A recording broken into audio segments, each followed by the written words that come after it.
Savollaringiz bo'lsa, kech kirganlar bo'lsa, savolni yozib tashlanglar. Men izohni hammasini o'qiyman, keyingi chiqishlarda ham javob beraman. Joni Madri, Bobomurod Abdulla haqida fikringiz? Bobomurod Abdulla jurnalist, savodlik, xatlik, aqllik, zakovatlik jurnalist, ma'lumotlari kuchli.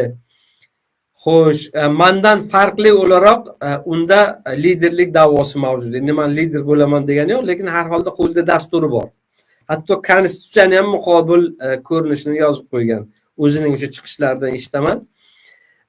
Keyin hamisha chiqishlari o'sha ma'lum bir dastur asosida, yo'nalish asosida chiqishlar qiladi.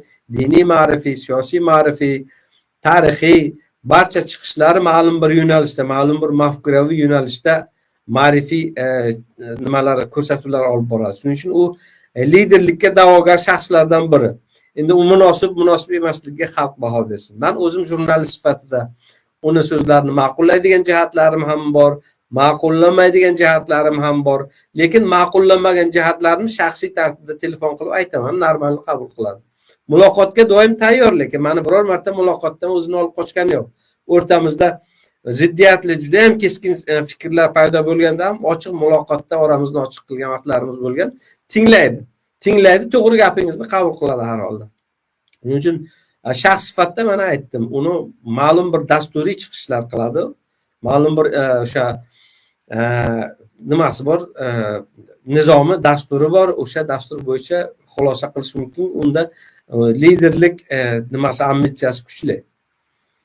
Uni qanchalik eplaydi, qanchalik xalq qabul qiladimi, yo'qmi, uni xalq hal qiladi. Men bu jihatlarga men baho bera olmayman. Jurnalist sifatida